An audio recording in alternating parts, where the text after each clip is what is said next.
ইসলামের দ্বিতীয় পবিত্রতম শহর সৌদি আরবের মদিনাকে স্বাস্থ্যকর শহর হিসেবে স্বীকৃতি দিয়েছে বিশ্ব স্বাস্থ্য সংস্থা WHO।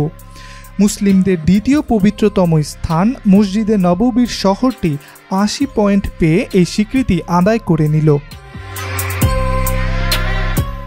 ৩১ জুলাই এক অনুষ্ঠানে দেশটির স্বাস্থ্যমন্ত্রী ফাহাদ আল জালাজেল মদিনা অঞ্চলের গভর্নর প্রিন্স সালমান বিন সুলতানকে WHO এর স্বীকৃতি সনদ প্রদান করেন।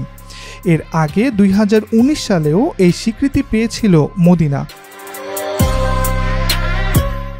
এ উপলক্ষে সৌদি যুবরাজ মুহাম্মদ বিন সালমান এক বিবৃতিতে বলেন, মদিনার এই স্বীকৃতি দেশের জনগণের জীবনযাত্রার মান উন্নয়নের অন্যতম এক উদাহরণ। তিনি মদিনার চলমান উন্নয়ন কার্যক্রমকে আঞ্চলিক ও আন্তর্জাতিকভাবে একটি শীর্ষস্থানীয় উন্নয়ন মডেল হিসেবে তুলে ধরেন, যা ভিশন ২০৩০-এর সঙ্গে সামঞ্জস্যপূর্ণ। WHOর অনুমোদন পেতে হলে একটি শহরকে ৮০টি মানদণ্ড পূরণ করতে হবে। এর মধ্যে রয়েছে পার্ক, হাঁটার জায়গা এবং প্রাথমিক চিকিৎসা কেন্দ্র ও স্কুলের মাধ্যমে স্বাস্থ্যসেবা প্রচার।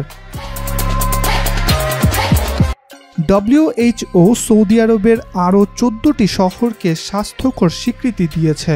এর মধ্যে রয়েছে তায়েফ, তাবুক, আল মান্দাক, আল জুমুম, রিয়াদ আল খুবরা এবং সরুরা।